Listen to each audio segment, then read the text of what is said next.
ஆமென். ஆண்டவராகிய இயேசு கிறிஸ்துவின் நாமத்தினாலே மீண்டும் ஒரு முறை உங்கள் அனைவரையும் வாழ்த்தி வரவேற்கிறேன். எங்களுடைய ஜீவனுள்ள தேவன் தாமே எங்களோடு அனைவரோடும் இடைப்படுவாராக. இந்த வேளையிலும் நாங்கள் எடுத்துக்கொள்வோம் 1 சாமுவேல், அதிலே 17வது அதிகாரம்.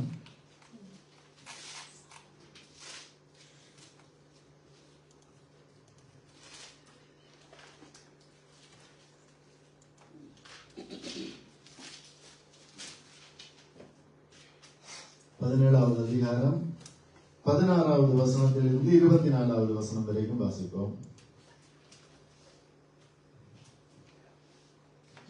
அந்த பெலிஸ்தன் காலையிலும் மாலையிலும் 40 நாள் வந்து வந்து நிற்பான்.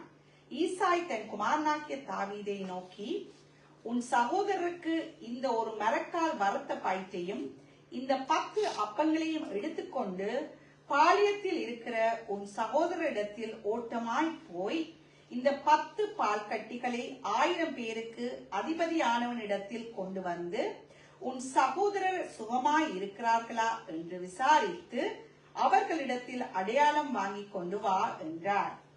அப்பொழுது சவுலும் அவர்களும் இஸ்ரவேலர் எல்லாரும் ஏலா பள்ளத்தாக்கிலே பெலிஸ்தரோடு யுத்தம் பண்ணி கொண்டிருந்தார்கள். தாவீது அதிகாலையிலே எழுந்து ஆடுகளை காவலாளி வசமாய் விட்டு ஈசாய் தனக்கு கற்பித்தபடியே எடுத்துக்கொண்டு போய் ரதங்கள் இருக்கிற இடத்தில் வந்தான். சேனைகளை அணிவகுத்து நின்று யுத்தத்துக்கென்று ஆட்பரித்தார்கள். இஸ்ரவேலரும் பெலிஸ்தரும் ஒருவருக்கு எதிராக ஒருவர் அணிவகுத்து கொண்டு வந்திருந்தார்கள். அப்பொழுது தாவீது தான் கொண்டு வந்தவைகளை இறக்கி ரஸ்துக்களை காக்கிறவன் வசமாய் வைத்துவிட்டு சேனைக்குள் ஓடி தன் சகோதரரை பார்த்து, சுகமாய் இருக்கிறீர்களா என்று கேட்டான். அவன் இவர்களோடு பேசிக் கொண்டிருக்கையில் இதோ காத் ஊரானாகிய கோலியாத் என்னும் பேருள்ள அந்த பெலிஸ்த வீரன் பெலிஸ்தரின் சேனைகளிலிருந்து எழும்பி வந்து நின்று முன் சொன்ன வார்த்தைகளையே சொன்னான். அதை தாவீது கேட்டான். இஸ்ரவேலர் எல்லாரும் அந்த மனுஷனை காணும் போது மிகவும் பயப்பட்டு அவன் முகத்துக்கு விலகி ஓடி போவார்கள். இதிலே கோலியாத் வந்து அந்த இடத்திலே நிற்கிறார். இரவும் பகலும் 40 நாட்களாக கோலியாத் அந்த இடத்திலே இருந்து முழக்கமிட்டு கொண்டிருக்கின்றான். எல்லா இஸ்ரவேலருக்கும் அது ஒரு பெரிய ஒரு பிரச்சனையாக இருக்கிறது. இஸ்ரவேலின் ராஜாவாகிய சவுலுக்கும் அது ஒரு மிகப்பெரிய ஒரு பிரச்சனையாக இருக்கிறது. இஸ்ரவேல் ஜனங்களிலே போர் வீரர்களிலே ஒருவரும் அந்த கோலியாத்துக்கு எதிர்த்து நிற்க கூடாமல் இருந்தது என்று பார்க்கிறோம் பிரியமானவர்களே. ஆனால் தாவீதை பார்த்தோமாக இருந்தால் தாவீதுக்கு அது ஒரு சிறிய பிரச்சனையாக இருந்தது என்று பார்க்கிறோம். அது ஒரு சின்ன விஷயமாக இருந்தது என்று வேதத்திலே பார்க்கிறோம். தாவீதினுடைய நடக்கைகளையும் தாவீதினுடைய அறிக்கைகளையும் பார்த்தோமாக இருந்தால் அவனுக்கு ஒரு சிறிய விடயமாக இருந்தது. அப்படியாக ஏனென்றால் தாவீது தேவனை அறிய வேண்டிய விதமாக அறிந்ததன் நிமித்தமாக தாவீதுக்கு தெரியும், இவனை தேவன் என்னுடைய கையிலே ஒப்பு கொடுப்பார் என்று சொல்லி தாவீது அறிந்திருந்தார் என்று பார்க்கிறோம். இவன் எப்படி ஜீவனுள்ள தேவனுடைய சேனைகளை நிந்திப்பார் என்று சொல்லி தாவீது சொன்னார் என்று பார்க்கிறோம் பிரியமானவர்களே. அப்படியாக தாவீது சொல்லுகிறார், இவனை கர்த்தர் என்னுடைய கரத்தில் ஒப்பு கொடுப்பார் என்று அப்படியாக விசுவாசித்தான். அதே அந்த இடத்திலே அதை கேட்டான் என்று பார்க்கிறோம். விசுவாசம் என்பது என்ன என்று சொன்னால் தாவீதுக்குள்ளே அந்த விசுவாசம் இருந்தது. இந்த கோலியாத்தை நான் முறியடிப்பேன், கோலியாத்தை கொல்லுவேன், அவனுடைய தலையை அவனை விட்டு வாங்குவேன் என்று சொல்லி அந்த இடத்தில் எல்லாம் அறிக்கையிடுகின்றான். ஏனென்றால் அவனுக்கு அந்த விசுவாசம் இருந்தது. விசுவாசம் என்பது உண்மையை நம்ப வேண்டும். உண்மையை நம்புவதுதான் விசுவாசம். அந்த விசுவாசத்தை கெடுக்கும்படியாகத்தான் இந்த பொல்லாத பிசாசானவன், இந்த உலகத்தின் அதிபதியானவன் எங்களுக்கு பொய்யை இப்படியாக கொண்டு வந்து போடுகிறான். அவன் தன் சொந்தத்திலிருந்து பொய்யை எடுத்து தாராளமாக பேசுகிறவனாய் இருக்கின்றான். அவன் எங்களை பொய்யை நம்ப வைக்கும்படியாக. இந்த தாவீதை பார்த்தோமாக இருந்தால் தாவீது அந்த உண்மையை நம்பினான். தேவனாலே இது சாத்தியம், தேவன் இந்த கோலியாத்தை என்னிடத்திலே ஒப்பு கொடுப்பார் என்று சொல்லி அந்த உண்மையை விசுவாசித்தான். விசுவாசித்த வேளையிலே அந்த இடத்திலே பெரிய காரியத்தை, பெரிய ஒரு ரட்சிப்பை அந்த தாவீதை தாவீதின் மூலமாக தேவன் கொடுத்தார் என்று பார்க்கிறோம். அப்ப என்னென்ன உண்மை என்றால் என்னென்றால் கர்த்தரை தேடுகிறவர்களுக்கு ஒரு நன்மையும் குறைவுபடாது என்பது உண்மை. அப்ப தாவீது கர்த்தரை தேடினான். தாவீதுக்கு தெரியும் ஒரு நன்மையும் குறைவுபடாது என்று சொல்லி. அப்படியாக அவரை தேடுகிறவர்களை அவர் கைவிடுவதில்லை. ஆதலால் அவருடையவர்கள் அவரையே நம்பி இருப்பார்கள் என்று தாவீதுக்கு தெரியும். என்றால் தாவீது அனுதினமும் தேவனை தேடுகிற ஒரு மனுஷனாக இருந்தான் என்று பார்க்கிறோம். அவன் வனாந்தரத்திலே ஆடுகளோடு போனாலும் அந்த இடத்திலே கிண்ணாரத்தை வாசித்து தேவனை தொழுது கொள்ளுவான். இப்படியாக ஆடுகளுக்கு முன்பதாக அவன் சங்கீதம் பாடி கீர்த்தனம் பாடி இப்படியாக தேவனை தொழுது கொள்ளுகின்ற ஒரு மனுஷனாக இருந்தார் என்று பார்க்கிறோம் பிரியமானவர்களே. அப்படியாக எப்படிப்பட்ட பிரச்சனை வந்தாலும் மற்றவர்களுக்கு அது பெரிய பிரச்சனையாக தெரியும். கர்த்தரை இப்படியாக அறிய வேண்டிய விதத்திலே நாங்கள் அறிந்தோமாக இருந்தால் அது எங்களுக்கு சிறிய பிரச்சனை. இப்பொழுதும் நாம் எப்படிப்பட்ட பிரச்சனையாக இருந்தாலும் அதை தாண்டி செல்லுவோம். எப்படிப்பட்ட பிரச்சனையாக இருந்தாலும் அதிலிருந்து நாங்கள் மீண்டு வருவோம். ஏனென்றால் தேவனை நாங்கள் நம்புகிறவர்கள், தேவனுடைய வார்த்தையின்படியாக நடக்கிறவர்கள் என்பதன்படியால் அந்த பலமங்களுக்கு உண்டு. அந்த தேவனால் நடத்தப்படுகின்ற அந்த ஒரு காரியம் எங்களுக்கு உண்டு. அதன் நிமித்தமாக நாங்கள் ஒன்றை கொடுத்தும் கவலைப்பட வேண்டியதில்லை என்று நாங்கள் பார்க்கிறோம் பிரியமானவர்களே. நாங்கள் பார்த்தோமா இருந்தால் சவுலையும் தேவன் தான் இப்படியாக ராஜாவாக அபிஷேகம் பண்ணும்படியாக இப்படியாக சாமுவேலுக்கு சொல்லுகின்றார். சவுலும் அந்த இடத்திலே ராஜாவாக அபிஷேகம் பண்ணப்பட்டார். பின்பு பார்த்தோமாக இருந்தால் தாவீதையும் தேவன் தான் சாமுவேலிடத்திலே சொல்லுகிறார், நீ எந்த மட்டும் துக்கித்துக் கொண்டிருப்பாய், நீ போய் ஈசாயின் மகனை அபிஷேகம் பண்ணு என்று சொல்லி அந்த இடத்திலே போகின்ற வேளையிலே அந்த இடத்திலே 7 குமாரர்களையும் கூட்டிக் கொண்டு வந்தார்கள். தாவீதை மட்டுமே இப்படியாக தேவன் தெரிந்து கொண்டார் என்று பார்க்கிறோம். ஆனால் தாவீதுக்கும் ஒரே கிருபைதான், சவுலுக்கும் ஒரே கிருபைதான். தாவீதுக்கும் திறந்த வாசலை தேவன் வைத்திருந்தார், சவுலுக்கும் திறந்த வாசலை தேவன் வைத்திருந்தார் என்று பார்க்கிறோம்.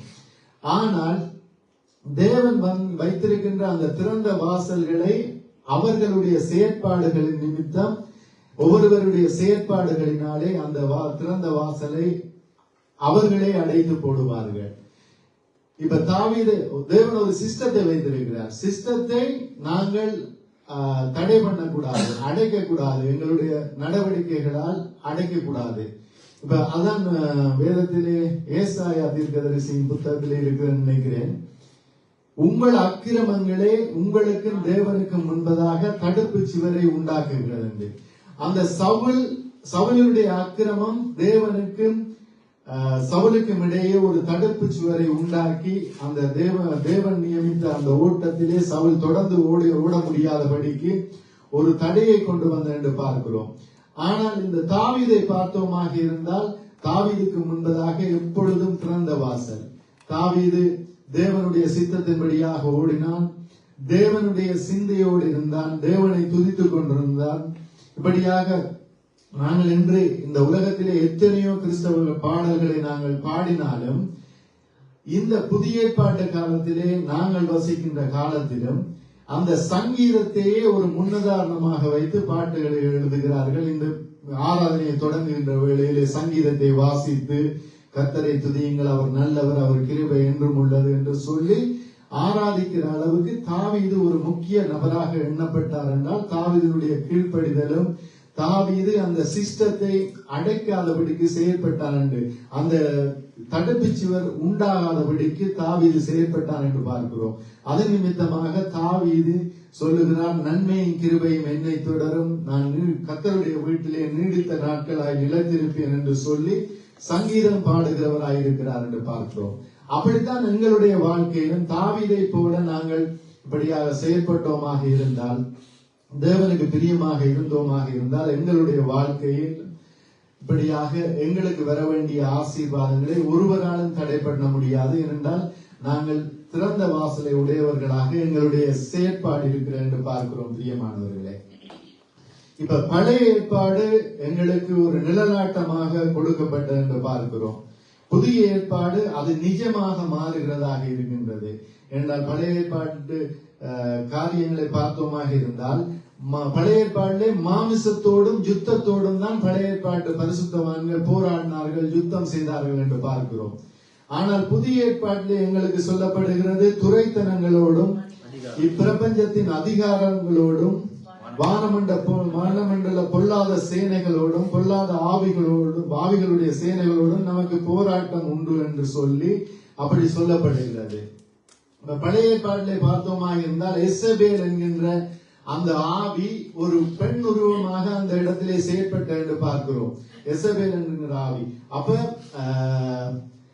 அந்த இடத்திலே நாபாத்தினுடைய மனைவி நினைக்கிறேன். அப்ப அவர்கள் எல்லோரும் ஒரு மனித உருவிலேயே செயற்பட்டார்கள். அந்த இடத்திலே அவர்களுக்கு எதிராக செயற்பட்ட வைத்த மனிதர்களை ஆண்டவர் மாமிசத்தோடும் யுத்தத்தோடும் அவர்களோடு யுத்தம் பண்ணும்படியாக செய்து அவர்களுடைய ஆட்டத்தை இப்படியாக அடக்கினார்கள் என்று பார்க்கிறோம். அவர்களுடைய சந்ததிகளும் அழிக்கப்பட்டு என்று பார்க்கிறோம். ஆனால் புதிய ஏற்பாட்டிலே நாங்கள் பார்த்தோமா இருந்தால் மாமிசத்தோடும் இரத்தத்தோடும் எங்களுக்கு யுத்தம் அல்ல, இப்படியாக இந்த ஆவிக்குரிய யுத்தமாக இருக்கின்றன என்று பார்க்கிறோம். பிரியமானவர்களே, அதிலே எசேபேலினுடைய ஆவிகளும் வரும், பார்வோனுடைய ஆவிகளும் வரும், சில மனிதர்கள் மூலமாக துரைத்தனங்களும் எங்களுக்கு எதிராக வரும் என்று பார்க்கிறோம். அப்படியாக இருந்தால் நாங்கள் அவற்றையெல்லாம் நாங்கள் முறியடிக்க வேண்டும் என்றால் நாங்கள் இந்த தாவீது எப்படி தேவனுக்கு பயந்து பொல்லாங்கை விட்டு விலகி தேவனுக்கு பிரியமாக நடந்து எல்லா காரியங்களையும் படியாக செய்தாரோ அதுபோல நாங்களும் தேவனுக்கு பயந்து பொல்லாங்கை விட்டு விலகி நடக்கின்ற வேளையிலே நன்மையும் கிருபையும் எங்களை தொடரும். நாங்கள் கர்த்தருடைய வீட்டிலே நீடித்த நாட்களாய் இப்படியாக நிலைத்திருப்போம் என்று பார்க்கிறோம். பிரியமானவர்களே, தாவீதை பார்த்தோமாக இருந்தால் செல்லுகின்ற இடமெல்லாம் புத்திமானாய் நடந்து கொண்டான் என்று பார்க்கிறோம். ஏனென்றால் கர்த்தருடைய கிருபை அவனோடு இருந்தது, கர்த்தருக்கு பயப்படுகிற பயம் அவரோடு இருந்தது என்று பார்க்கிறோம். அது நிமித்தமாக அவர்படியாக செல்லுகிற இடமெல்லாம் புத்திமானாய் நடந்து கொண்டார். தாவீது வர வர விருத்தி அடைந்தான் என்று சொல்லி இந்த வேதம் சொல்லுகிறது. அப்படியாக ஏனென்றால் அந்த சிஸ்டத்தை தாவீது அடைக்கவில்லை. தன்னுடைய துர்க்குணத்துக்கு தன்னை விலக்கி காத்து கொண்டது நிமித்தம் தேவன் வைத்திருக்கின்ற சிஸ்டம் ஆசீர்வாதத்தை தருகின்ற அந்த வழியை இந்த தாவீது அடைத்து போடவில்லை. ஆனால் சவுலை பார்த்தோமாக இருந்தால் அந்த ஆசீர்வாதத்தின் வழிகள் திறந்தே இருந்தது. சவுலினுடைய செயற்பாடுகளின் நிமித்தமாக சாமுவேலை சொல்லுகிறார், உன்னை தள்ளி வேறொருவனை தன்னுடைய இருதயத்துக்கு பிரியமானவனை ராஜாவாக தேவன் தெரிந்து கொண்டார் என்று சொல்லி சவுலுக்கு சொல்லுகிறார். ஏனென்றால் அந்த சவுலினுடைய செயற்பாடுகள் அந்த சிஸ்டத்தை இப்படியாக அடைத்து போட்டது. அந்த ஆசீர்வாதமான அந்த காரியத்தை ஆசீர்வாதமான வழியை இந்த சவுலினுடைய முறைகட்டத்தனம் கீழ்ப்படியாத தனங்கள் இப்படியாக அடைத்து போட்டது. ஒரு தடுப்பு சிவரை உண்டாக்கியது. தேவனுக்கும் சவுலுக்கும் நடுவிலே ஒரு தடுப்பு சிவரை உண்டாக்கின என்று பார்க்கிறோம். பிரியமானவர்களே, அப்படித்தான் நாங்களும் எங்களுடைய வாழ்க்கையிலே நாங்கள் தேவனுக்கு பிரியமாக இப்படியாக தாவீதை போல நாங்கள் நடந்தோமாக இருந்தால் நாங்கள் தேவனாலே ஆசீர்வதிக்கப்படுவோம். எங்களுக்கு வருகிற நன்மைகள் ஒன்றும் குறைவுபடாது என்று பார்க்கிறோம். பிரியமானவர்களே, அப்ப தாவீது எப்படி அந்த தாவீதை தேவன் இப்படியாக தெரிந்து கொண்டார். தாவீதை தெரிந்து கொள்வதற்கு முன், தாவீதை அபிஷேகம் பண்ணுவதற்கு முன்பு தாவீது ஒரு ஆடுகளை மேய்க்கிற ஒரு நபராக இருந்தார். தன்னுடைய தந்தையினுடைய ஆடுகளை மேய்க்கிறவனாக இருந்தார் என்று பார்க்கிறோம். மேய்க்கின்ற வேளையிலும் அந்த தாவீது ஒரு ராஜா போல செயல்பட்டார் என்று பார்க்கிறோம். பிரியமானவர்களே, தன்னுடைய ஆடுகளை காடுகளுக்குள்ளே வனாந்தரங்களுக்குள்ளே அப்படியாக வைத்து மேய்ந்து கொண்டிருக்கின்ற வேளையிலே அந்த இடத்திலே மிருகங்களினாலே வருகிற ஆபத்துக்கள் உண்டு. என்றால் வந்தது தாவீதுக்கு, சிங்கத்தின் மூலம் கரடியின் மூலம் எல்லாம் வந்தது. அப்ப தாவீது ராஜாவாக அபிஷேகம் பண்ணப்பட போகின்ற ஒரு நபராக இருந்தார். அது தாவீதுக்கு தெரியாது. ஆனால் தாவீதினுடைய செயற்பாடெல்லாம் ஒரு ராஜாவின் செயற்பாடு போல. காட்டுக்கு ராஜா சிங்கம், அந்த காட்டுக்கு ராஜாவினுடைய சிங்கத்தின் ஆளுகையிலே தான் காடு இருக்கு. அந்த காட்டிலே இப்படியாக அந்த சிங்கத்தை கொண்டு எங்குமே தான் தான் ராஜா என்பதை அவன் ஏதோ ஒரு வழியிலே நிரூபித்தான் என்று பார்க்கிறோம் பிரியமானவர்களே. அந்த ஆடுகளை மேய்ப்பதிலே அக்கறை உள்ள ஒரு மகனாக இருந்தார். அந்த ஆடுகளை காப்பாற்றுவதற்கு ஆடுகளுக்காக தன்னுடைய ஜீவனை கூட துச்சமாக மதித்து சிங்கத்தோடு இப்படியாக போராடினார். உதாரணத்துக்கு கோலியாத் கூட அந்த இடத்துல ஒரு சிங்கம் வந்திருந்தால் கோலியாத் ஓடி இருப்பார். ஏனென்றால் சிங்கத்தை யாரால் கட்டுப்படுத்த முடியும், சிங்கம் தன்னை கொண்டு விடும் என்று கோலியாத்தை ஓடி இருப்பார். ஆனால் சிறுவனான தாவீது அந்த ஆடுகளுக்காக இப்படியாக யுத்தம் செய்து சிங்கத்தை கொண்டவராக இருந்தார் என்று பார்க்கிறோம். கரவலாடுகளை நடத்தினவராக இருந்தார், நொண்டி ஆடுகளை இப்படியாக நடத்தினவராக இருந்தார் என்று பார்க்கிறோம். ஏனென்றால் தாவீதின் மீது தேவனுக்கு ஒரு நோக்கம் இருந்தது. அந்த நோக்கம் இருந்தது நிமித்தமாக தாவீது மீது தேவனுடைய கிருபை இருந்த நிமித்தம் அந்த கரவலாடுகளை நடத்தினார். ஏனென்றால் பின்னால் அந்த இஸ்ரவேல் என்னும் மந்தையை இந்த தாவீது தான் நடத்த வேண்டும். அது நிமித்தமாக அப்படியாக அது தேவனுடைய கிருபையினாலே அவனுக்கு இயற்கையாகவே அந்த ஜனங்களை நடத்தக்கூடிய அந்த காரியம் அந்த ஆடுகள் மூலமாக வருகிறது என்று பார்க்கிறோம் பிரியமானவர்களே. அப்படியாக இப்பொழுதும் எங்களை தேவன் ஒரு நோக்கத்துக்காக தெரிந்து கொண்டிருப்பார். எங்களுக்கு கொண்டு ஒரு இடம் வைத்திருப்பார். எங்களை இப்படியாக இந்த இடத்திலே வைத்து எங்களை இப்படி ஆசீர்வதித்து எங்களை மற்றவர்களுக்கு ஆசீர்வாதமாக வைக்க வேண்டும் என்று சொல்லி எங்களை தெரிந்து கொண்டிருப்பார். அப்படியாக இருந்தால் நாங்கள் எங்களுக்கு அநேக தீர்க்க தரிசனங்களை ஞானஸ்நான வேளையிலே கொடுத்திருப்பார்கள், ஊழியர்கள் ஜெபிக்கின்ற வேளையிலே கொடுத்திருப்பார்கள். உன்னை பெரிய ஒரு ஊழியக்காரனாக்குவேன், உன்னை ஆசீர்வாதமாக மற்றவர்களுக்கு ஆசீர்வாதமாக வைப்பேன் என்று சொல்லி இன்னும் பெரிய பெரிய தீர்க்க தரிசனங்கள் எல்லாவற்றையும் சொல்லி இருப்பார்கள். ஆனால் அப்படியாக சொன்னாலும் நாங்கள் அதை விசுவாசித்திருப்போம். ஆனால் ஒரு கால பகுதியிலே அதை மறந்து விட்டு சாதாரணமாக நாங்கள் ஓடிக்கொண்டிருப்போம்.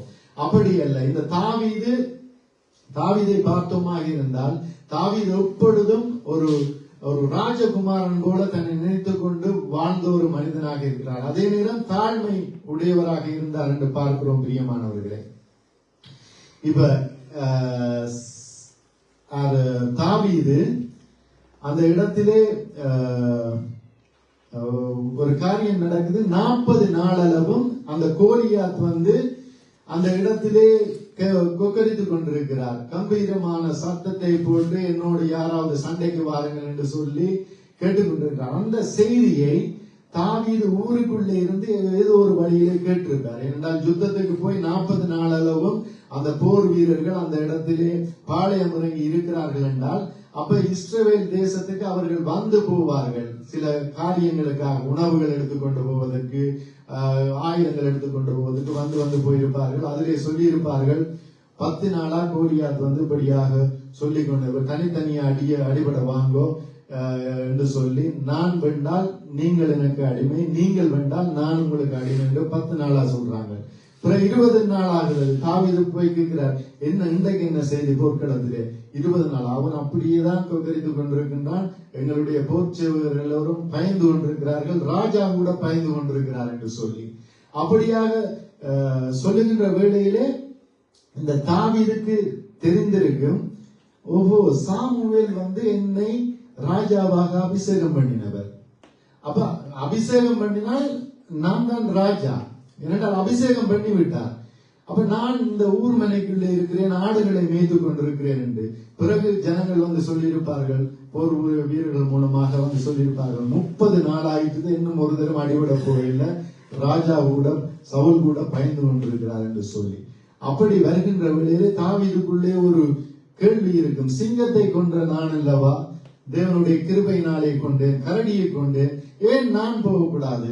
ஆனால் தாமதிக்கிறார் என்றால் தேவனுடைய அந்த கட்டளை வர மட்டும் தாமதிக்க வேண்டும், என்ன செய்யலாம் என்று சொல்லி தாமதிக்கின்ற வேளையிலே தேவன் ஒரு வழியை உண்டாக்குகிறார். அவருடைய தந்தை இப்படியாக தாவீதை அழைத்து சொல்லுகிறார், உன்னுடைய தமையன்மாருக்கு இந்த உணவை கொண்டே கொடுத்து விட்டு ஓட்டமாயோடி கொடுத்து விட்டு நீ செய்தியை அறிந்து கொண்டு திரும்பி வரும்படியா, இதுதான் சந்தர்ப்பம் என்று சொல்லி தேவனுக்கு ஒரு வழியை திறந்து விட்டார் என்று சொல்லி அந்த இடத்திலே போகின்றார் தாவீது.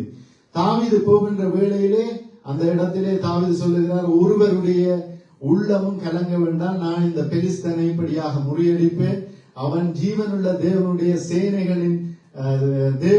சேனைகளை இப்படியாக நிந்தித்தான் அல்லவா, இவனை நான் கொன்று போடுவேன் என்று சொன்ன வேளையிலே அந்த இடத்திலே தமையன்மார் வரியினான். தமையன்மார் வந்து சொல்லினா, உனக்கு எங்கே இந்த மனத்தைரியம் வந்தது, நீ என்ன விளையாடியா, வேற வார்த்தைகளை சொல்லி அந்த சொற்ப ஆடுகளையும் யார் வசமாக விட்டு வந்தாய் என்று சொல்லி அப்படியாக தாவீதை தரம் குறைத்து இப்படியாக பேசுகிறார்கள். ஆனால் அந்த சகோதரர்களுக்கும் தெரியும் இந்த தாவீது ராஜாவாக அபிஷேகம் பண்ணப்பட்டவர் என்று. தான் பெரிய அண்ணன் போகிறார், பின்பு 7வது கடைசி அண்ணையும் போகிறார். அவர்களை ஒருவரையும் அந்த இடத்திலே தெரிந்து கொள்ளவில்லை. தாவீது ராஜாவாக அபிஷேகம் பண்ணப்பட்ட ஒரு மகன் என்று தெரியும். நீ என்ன யுத்தத்தை பார்க்கவில்லவா வந்தாய், உன்னுடைய கர்வம் உள்ளவனா அப்படி என்று அதற்கு வார்த்தைகளை சொல்லுகிறார். நீ என்ன அவ்வளவு தலக்கணம் உள்ளவனா என்பது போல அந்த இடத்திலே சொல்லப்படுகின்ற வேளையிலே தான் தாவீது சொல்லுகிறார், நான் வந்ததற்கு ஒரு முகாந்திரம் இல்லையா என்று சொல்லி, நான் இந்த இடத்திற்கு வந்ததற்கு முகாந்திரம் இல்லையா என்று சொல்லி அவரை கேட்கிறார். என்றால் தாவீதுக்கு தெரியும், தமையனுக்கு தெரியும், நான் ராஜாவாக அபிஷேகம் பண்ணப்பட்டவர். ஒரு யுத்தம் நடக்குது என்றால் ராஜாக்கள் யுத்த முனையிலே போக வேண்டும்.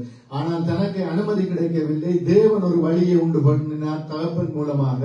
அப்படியாக வந்திருக்கின்ற வேளையிலே நான் இந்த இடத்திலே வந்திருக்கிறேன் என்று சொல்லி அந்த இடத்திலே கோலியாத்துக்கு விரோதமாய் புறப்பட்டு அந்த இடத்திலே ஒரு வெற்றியை தாவீது கொடுத்தார் என்று பார்க்கிறோம் பிரியமானவர்களே. அப்படித்தான் எங்களுடைய வாழ்க்கையிலும் எங்களை தேவன் அழைத்து தேவன் அபிஷேகம் பண்ணி இருப்பார், எங்களுக்கு வாக்கு தத்தங்களை தந்திருப்பார். அந்த வாக்கு தத்தங்களோடு நாங்கள் இந்த தாவீதை போல நாங்கள் தேவனுடைய யுத்தங்களை இப்படியாக நடத்துவதற்கு, ஆவிக்குரிய யுத்தங்களை நடத்துவதற்கு, இப்படியாக யாரெல்லாம் இப்படியாக தேவைகளோடு இருக்கிறார்களோ அவர்களுக்காக ஜெபிக்க திறப்பின் வாசலில் இருப்பதற்கு நாங்கள் தயாராக இருந்து ஒரு தாகத்தோடு தேவனை நோக்கி காத்திருக்கின்ற வேளையிலே தேவன் ஒரு வழியை உண்டாக்குவார். நாங்கள் அந்த ஊழியத்துக்குள்ளே அந்த தேவனுக்காக செயற்பட வேண்டிய அந்த வழிக்குள்ளே போகின்ற அந்த முகாந்தரத்தை உண்டாக்குவார். உண்டாக்கி ஒரு சூழ்நிலையை உருவாக்கி அதற்குள்ளாய் தேவன் நடத்தி எங்களை கொண்டு பெரிய காரியங்களை செய்கிறவராய் இருக்கிறார் என்று பார்க்கிறோம் பிரியமானவர்களே. அப்படித்தான் நாங்களும் அந்த தாவீதை போல, ஆனா அப்படி நாங்கள் தேவனுக்காக பெரிய தேவன் ஒரு வழியை திறந்து ஒரு முகாந்திரத்தை உண்டு பண்ணி அந்த வழிகளால் நடத்துகின்ற வேளையிலே சிலர் பார்த்து எங்களை குறித்து, இவர் என்ன நேற்று முளைத்தவர், முந்திரி பருப்பு மாதிரி வெடிச்சு கொண்டிருக்கிறார், இவர் எப்ப வந்தவர், அப்படி என்றெல்லாம் கதைப்பார்கள். ஆனால் அதை பார்க்க கூடாது. ஏன்னா தாவீதை குறித்து தமையன்மார்களே கதைக்கிறார்கள். நீ என்ன அவ்வளவு ஒரு சொற்ப ஆடுகளை அங்க விட்டு நீ எங்க இந்த யுத்தத்தை பார்க்கவா வந்தாய் என்று சொல்லி அவர்களை தாவீதை குறித்து தெரிந்தவர்களே அப்படி கதைத்தார்கள் என்று பார்த்தோமாக இருந்தால், நாங்களும் தேவனுக்காக எதையாவது செய்ய வேண்டும், தேவனுக்காக உண்மையாய் இருக்க வேண்டும், மற்றவர்களுக்கு புத்தி சொல்ல வேண்டும் என்று சொல்லி நாங்கள் இப்படியாக தேவனுக்காக ஊழியம் செய்கின்ற வேளையிலே மற்றவர்கள் இப்படித்தான் கதைப்பார்கள். ஏனென்றால் பலவிதமான ஆவிகள் இருக்கிறது. சில மனிதர்கள் மூலமாக துரைத்தனம் பண்ண பார்ப்பான் பொல்லாத பிசாசானவன். அப்படியாக அதற்கு பிறகு நாங்கள் எங்களுக்கு என்னதுக்கு தேவையில்லாத வேலை என்று சொல்லி நாங்கள் நினைக்கக்கூடிய அளவுக்கு கொண்டு வந்து பிரச்சனைகளை, ஒரு சில காரியங்களை, விவாதங்களை கொண்டு வந்து போடுவான். அதற்கெல்லாம் நாங்கள் பயப்படக்கூடாது. ஏன்னா தாவீது அந்த தமையன்மார் சொன்னதை வைத்து அந்த தாவீது படியாக பின்னுக்கு போய்விட்டார் என்றால் அந்த இடத்திலே இஸ்ரவேலருக்கு ரட்சிப்பில்லை. கோலியாத்தை ஒருவரும் இப்படியாக கொன்று போட்டு விட முடியாமல் இருந்திருக்கும். ஏனென்றால் தேவன் வைத்தபடி இந்த தாவீது மூலம்தான் அந்த இடத்திலே ஒரு ரட்சிப்பை கட்டளையிட வேண்டும் என்று ஒரு வழியை வைத்திருந்தார். ஆனால் அந்த வழியிலே தகப்பன் மூலமாக ஒரு வாசல் திறக்கப்படுகிறது. ஒரு முகாந்தரத்தோடு அந்த இடத்திலே வந்த வேளையிலே இப்படியாக அந்த தாவீதினுடைய நெருங்கியவர்களே எவர்களால் ஒரு பாராட்டு கிடைக்கும், எவர்கள் தன்னை உற்சாகப்படுத்துவார்கள் என்று தாவீது நினைத்தானோ அவர்களாலேயே இப்படியாக ஒரு துயரப்படுத்தக்கூடிய காரியம், சோர பண்ணுகிற காரியம் வருகிற என்று பார்க்கிறோம் பிரியமானவர்களே. ஏனென்றால் தாவீதுக்கு தெரியும், தன்னுடைய தமையன்மாருக்கு தான் நிச்சயமாக தெரியும், என்னை ராஜாவாக அபிஷேகம் பண்ணி இருக்கிறார் தேவன் என்று சொல்லி நிச்சயமாக தெரியும். ஆனால் அவர்களிடத்திலிருந்தே மனதை சோர வைக்கின்ற காரியங்கள் வருகிறது பிரியமானவர்களே. அப்படி வருகின்ற வேளையிலே தாவீது ஒன்றுக்கும் கவலைப்படவில்லை, அந்த தேவனை பார்த்தார். ஏனென்றால் இரவு பகலாக எப்பொழுதும் நான் தேவனை ஆராதித்துக் கொண்டிருக்கிறவன், தேவனை ஆராதிக்கிற அந்த சிந்தையோடு எல்லா காரியங்களையும் கையாளுகிறவன், பொல்லாப்புக்கு விலகி இப்படியாக நடக்கிற நான் இப்படியாக ஒருவருடைய சோற வைக்கிற கதைக்கு நான் இப்படியாக செவி கொடுக்க கூடாது என்று சொல்லி தேவனுக்காக இப்படியாக துணிந்து நிற்கிறார். கர்த்தருடைய உம்மாலே நான் ஒரு சேனைக்குள் பாய்ந்து போவேன், என் தேவனாலே ஒரு மதிலை தாண்டுவேன் என்கின்ற அந்த வார்த்தையை மனதில் வைத்தவனாக இப்படியாக செயற்படுகின்ற வேளையிலே அந்த இடத்திலே தேவன் பெரிய ரட்சிப்பை இஸ்ரவேலருக்கு கட்டளையிடுகிறார். பிரியமானவர்களே, அதே போலதான் எங்களுடைய வாழ்க்கையிலும் எப்படிப்பட்ட ஒரு சூழ்நிலை வந்தாலும் நாங்கள் தேவனுக்காக நிற்க வேண்டும். ஏனென்றால் ஆண்டவர் சொல்லுகிறார் சீசர்களை பார்த்து, நீங்கள் புறப்பட்டு போய் சகல ஜாதிகளையும் சீசராக்கி பிதாகுமாரன் பரிசுத்த ஆவியானவரின் நாமத்தினாலே ஞானஸ்தானம் கொடுங்கள் என்று சொல்லி. அவர்கள் 12 பேர் யார்? சீசர்கள். 12 பேருக்கும் மேற்பட்டவர்களை அநேகரை அனுப்புகிறார் நினைக்கிறேன். அந்த இடத்துல சீசர்கள் என்று 12 பேர் மட்டுமில்லை, இன்னும் அநேகரை அனுப்புகிறார்.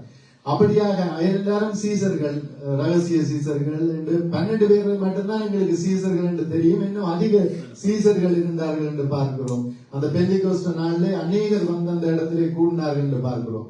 அப்ப சீசர்களுக்கு அதிகாரம் கொடுத்தால் நீங்கள் பிதாகுமாரன் புறப்பட்டு போய் சகல ஜாதிகளுக்கும் சுவிசேஷத்தை அறிவித்து பிதாகுமாரன் பரிசுத்த ஆவியானவரின் பேரில் ஞானஸ்தானம் கொடுங்கள் என்று சொல்லி, அப்படியாக இந்த சீசர்கள் வேறு சீசர்களை உருவாக்கினால் அந்த சீசர்களும் அதே வேலையை செய்வார்கள்.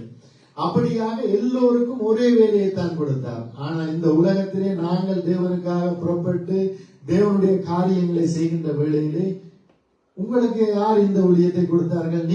நீங்க சும்மா சாதாரண விசுவாசிகள் என்று சொல்லி எங்களுடைய மனசை சோர்வுபடுத்துவதற்கு பிசாசானபடியாக அநேகரை பயன்படுத்த முடியும், பயன்படுத்தி கொண்டுதான் இருக்கின்றார். அப்படி இருக்கின்ற வேளையிலே நாங்கள் இந்த தாவீதை போல, தாவீது என்ன நோக்கத்துக்காக அபிஷேகம் பண்ணப்பட்டாரோ அந்த நோக்கத்துக்காக இப்படியாக தொடர்ந்து ஓடி தேவனுக்காக பெரிய காரியங்களை செய்தார் என்று பார்க்கிறோம். அதே போல நாங்களும் தேவனுக்காக ஓடி பெரிய காரியங்களை இப்படியாக செய்ய வேண்டியவர்களாக இருக்கின்றோம். பிரியமானவர்களே, அப்படியாக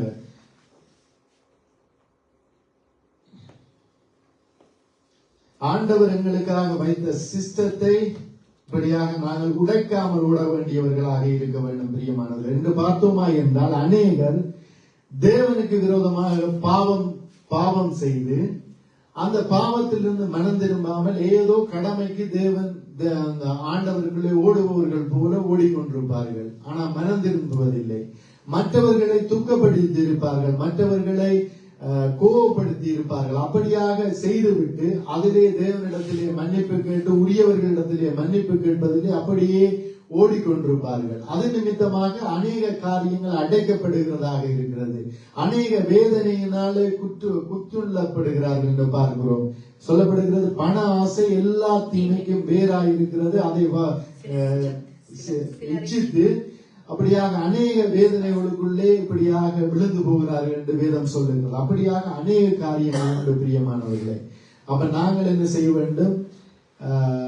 எங்களுக்கு மட்டுமல்ல, இந்த ஆன்லைன்ல கூட பார்த்து கொண்டிருப்பவர்களை கூட இந்த செய்திகள் தொடக்கூடும். நாங்கள் தேவனுக்குள்ளே ஓடுகின்ற வேளையிலே தேவன் வைத்த சிஸ்டத்தை எங்களுடைய செயற்பாடுகளினாலே நாங்கள் தடை பண்ணக்கூடாது. தடை பண்ணாமல் ஓடுகின்ற வேளையிலே எங்களுடைய வாழ்க்கையிலே நன்மையும் கிருபையும் எங்களை தொடர்கிறதாக இருக்கும். கர்த்தருடைய வீட்டிலே நாங்கள் நீடித்த நாட்களாய் நிலத்திருப்போம் என்று பார்க்கிறோம். பிரியமானவர்களே, இந்த தாவீது ராஜாவை பார்த்தோமா இருந்தால் தாவீதினுடைய ராஜாவுடைய வாழ்க்கையிலே சுகபோகமான வாழ்க்கை என்று இல்லை. ஏனென்றால் அநேக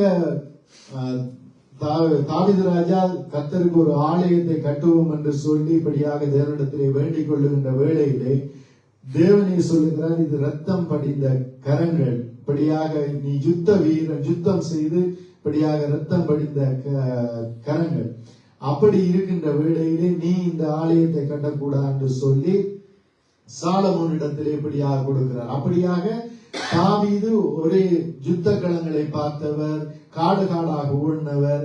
இப்படியாக அந்த இடத்திலே நன்மை செய்து நன்மைக்கு பதிலாய் தீமையை அனுபவித்த ஒரு மகனாக இருந்தார்.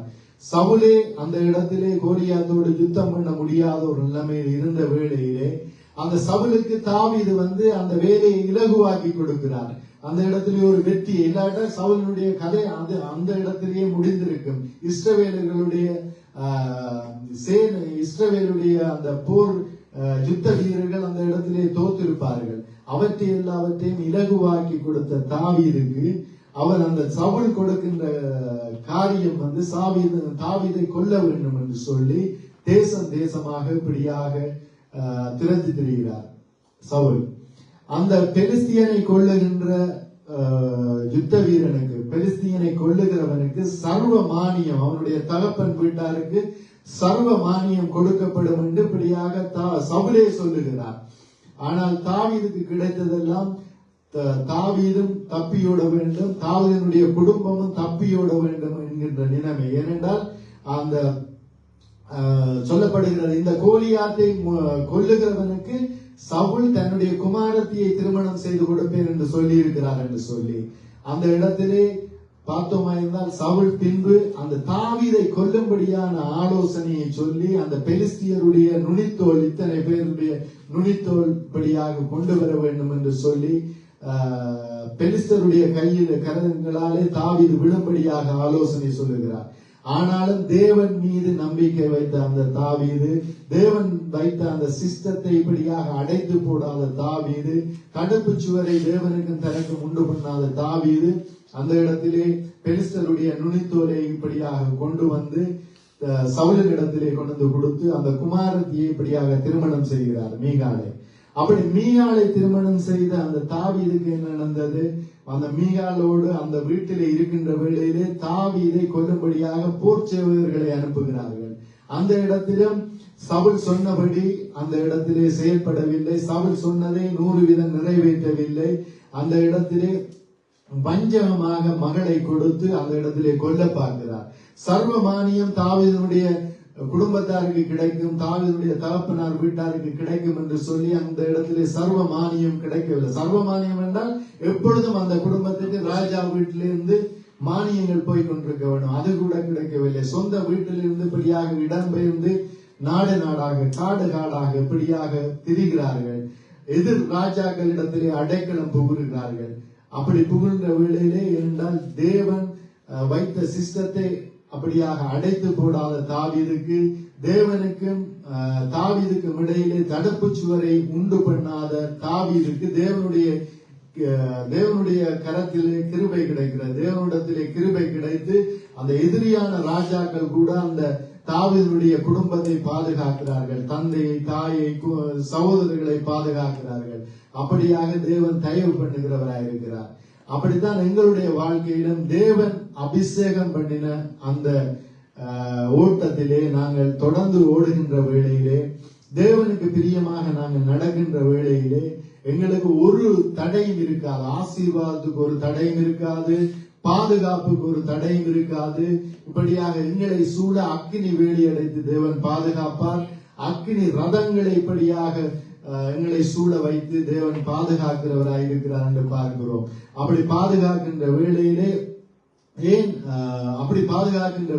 எங்களுக்கு ஒரு நன்மையும் குறைவுபடாது என்று பார்க்கிறோம். பிரியமானவர்களே, வேதம் சொல்லுகிறபடி அவரை தேடுகிறவர்களை அவர் கைவிடுவதில்லை, ஆதலால் அவருடையவர்கள் அவரையே நம்பி இருப்பார்கள் என்ற வார்த்தையின்படியால் நாங்கள் நம்பி இருக்கலாம். ஏனென்றால் விசுவாசம் என்பது உண்மையை நம்புவது. தேவன் தந்த வாக்குத்தத்தம் எல்லாம் உண்மை. எங்களை காக்கும், எங்களை ஆசீர்வதிக்கும், எங்களை இப்படியாக பின்தொடருகிறதாக இருக்கிறது. நாங்கள் எங்கு சொன்னாலும் எங்கள் தேவனுடைய ஆசீர்வாதம் எங்களுக்கு பின்னாலே வருகிறதாக இருக்கிறது. தாவீதுக்கு பின்னாலே அந்த ஆசீர்வாதங்கள் போனோம் என்று பார்க்கிறோம். பிரியமானவர்களே, அப்படி போய் தாவீது அந்த இடத்திலே ராஜ்ய பாரம் பண்ணினார். தாவீதினுடைய வாழ்க்கை முடிவை பார்த்தோமாக இருந்தால் ஒரு நல்ல முடிவாக இருந்தது என்று பார்க்கிறோம். தன்னுடைய ராஜ்யத்தை மகனுடைய கரத்திலே ஒப்பு கொடுத்து, என்னுடைய ஆசை இந்த தேவாலயத்தை கட்ட வேண்டும், அந்த ஆசை தேவன் என்னுடைய குமாரன் மூலமாகத்தான் நிறைவேற்றுவார் என்று சொல்லி இருக்கிறார். என்று சொல்லி குமாரனிடத்திலே எல்லாவற்றையும் ஒப்பு கொடுக்கிறார். அந்த ஆலயம் கட்டும்படியாக சவரித்து வைத்த பொன்னை, வெள்ளியை, மரங்களை, இப்படியாக அநேக காரியங்களை சாலமோனிடத்திலே கொடுத்து நீ இந்த ஆலயத்தை கட்ட வேண்டும் என்று சொல்லி இந்த தாவீது சொல்லுகிறார். பிரியமானவர்களே, அப்படியாக எங்களுடைய வாழ்க்கையிலும் இந்த தாவீதை போல நாங்கள் ஓடுகின்ற வேளையிலே தேவன் வைத்த ஆசீர்வாதம் எப்பொழுதும் எங்களுடைய குடும்பத்தை காக்கும், எங்களுடைய தலைமுறையை காக்கும். இப்படியாக நாங்கள் ஒன்றை குறித்தும் கவலைப்பட்டு கலங்க தேவையில்லை. ஏனென்றால் வேதம் சொல்லுகிற இந்த பூமியிலும் நாங்கள் ஆசீர்வதிக்கப்படுவோம், மறுமையிலும் ஆசீர்வதிக்கப்பட்டிருப்போம். இந்த பூமியிலே அநேக துக்கமான காரியங்கள் எங்களுக்கு கடந்த வருடங்களிலே, கடந்த காலங்களிலே எல்லாம் நடந்திருக்க கூடும். அதை குறித்ததான அநேக கேள்விகள் எங்களுடைய இருதயத்தை இருக்கும். பிரியமானவர்களே, அந்த கேள்விகளுக்கெல்லாம் ஒரே ஒரு விடைதான், நாங்கள் தேவனுக்கு பிரியமாக ஓடுகின்ற வேளையிலே எங்களுடைய கண்ணீர் யாவும் அந்த பரலோக ராஜ்யத்திலே துடைக்கப்படும். அந்த இடத்திலே தேவன் சர்ப்ரைஸ்களை வைத்திருப்பார், அதிசயங்களை வைத்திருப்பார், நாங்கள் எதிர்பார்க்காத நன்மைகளை வைத்திருப்பார். இப்படி இருந்தோமே, இப்படி அந்த கேள்வி எல்லாம் உங்களுக்கு இருந்தது, எல்லாவற்றுக்கும் நல்ல பதிலை வைத்திருக்கிறார் என்று சொல்லி எங்களுடைய கண்ணீரை துடைப்பார். அங்கு சந்தோஷம் உண்டாகும்படியாய் ஆண்டவர் செய்வார் என்று பார்க்கிறோம்.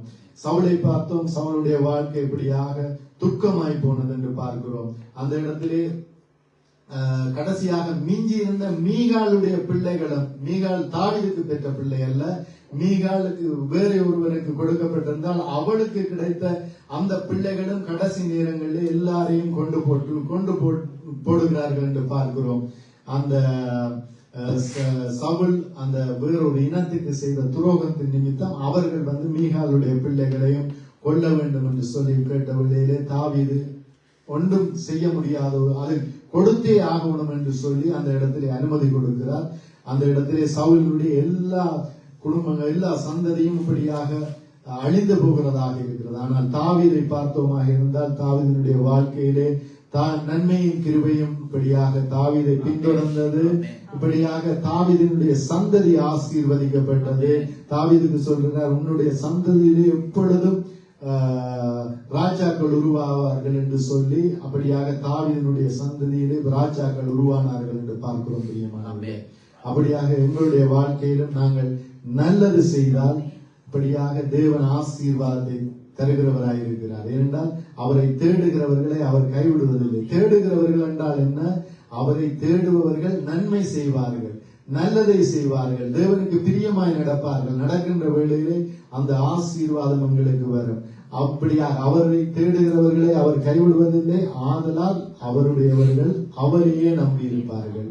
நாங்கள் இந்த பாடலை பாடி மீதியான காரியத்துக்கு செல்வோம். ஆமென். நல்லதையே நான் சொல்லவும் செய்யவும் உள்ளத்தை இன்று உறுதிப்படுத்தும் ஐயா. நல்லதையே நான் சொல்லவும் செய்யவும் உள்ளத்தை இன்று உறுதிப்படுத்தும் ஐயா. பாவங்கள் செய்து மாறித்து போயிருந்தேன், கிருபையினாலே என்னை ரட்சித்தீர். பாவங்கள் செய்து மாறித்து போயிருந்தேன், கிருபையினாலே என்னை ரட்சித்தீர். பாவங்கள் செய்து மாறித்து போயிருந்தேன், கிறிஸ்துவோடே கூட உயிர்த்தெழச் செய்தீர். கிருபையினாலே என்னை ரட்சித்தீர். உன்னதங்களிலே உட்காரச் செய்தீர். கிருபையினாலே என்னை ரட்சித்தீர். உன்னதங்களிலே உட்காரச் செய்தீர். அப்பா நன்றி, நன்றி அப்பா, நன்றி, நன்றி. நல்லதையே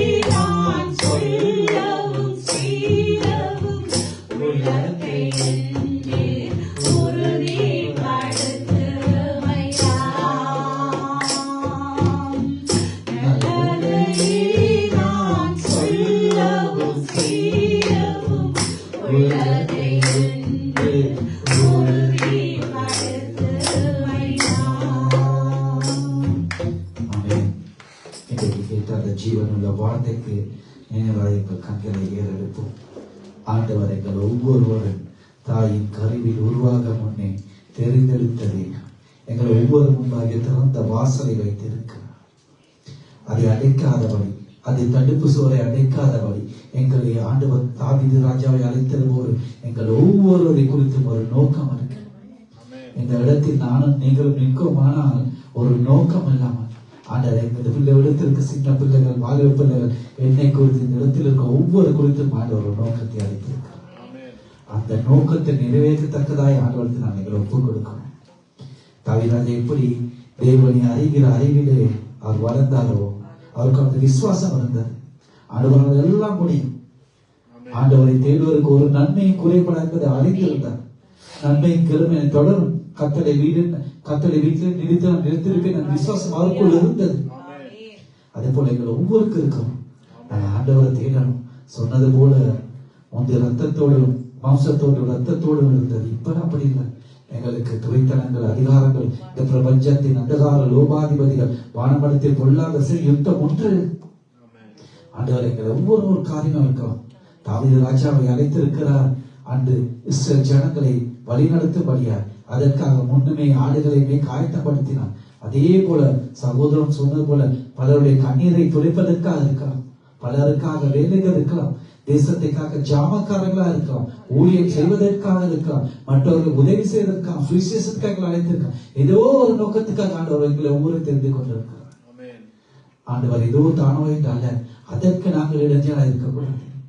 தாவீது ராஜா போல தேவனை நாங்கள் உண்மையாய் தேடணும், நாங்களை தாழ்த்தணும். பாருங்க, எத்தனையோ முறை சவுல் ராஜா அவர் கையில கிடைத்தும் கூட தேவனுடைய வார்த்தைக்கு தேவனால் அபிஷேகப்பட்ட மனுஷன் என்று சொல்லி அவரை கொல்லவில்லை. அவர் பாருங்க, அல்லது அவரை எவ்வளவு ஒரு தேவனுக்கு பயந்த மனுஷன் என்பதை நாங்கள் அறிந்து கொள்ளணும். அதே போல நாங்கள் அந்த தேவனுக்கு திறந்த வாசலை வைத்திருக்கிறார். அதில் தடுப்பு சுவர்கள் வராதபடி எங்களை தாழ்த்தணும். ஆண்டவரே, உண்மையை தெரியும். ஆண்டவரே, உண்மையை இந்த வாழ்க்கையை அர்ப்பணிப்பேன். ஆண்டவரே, நீ எதற்காக என்னை அழைத்தீரோ, எதற்காக என்னை தெரிந்து கொண்டீரோ, எதற்காக என்னை ரட்சித்தோ, அந்த நோக்கம் நிறைவேற்ற அந்த தாவீது ராஜா வாழ்க்கையில் ஆண்டவரே அந்த நோக்கத்தை நிறைவேறி ஆண்டவரே இந்த உலகை ஆளுகிற ராஜாத்தி ராஜாவாய்களை மீட்டு அன்பு ரட்சகரை அவருடைய சந்ததியை வரப்பண்ணீரே ஆண்டவரே. அதற்கு அவர் திறந்த வாசலை அடைக்காதபடி, அந்த தடுப்பு சுவர் அடைக்காதவனை காத்துக் கொண்டார்.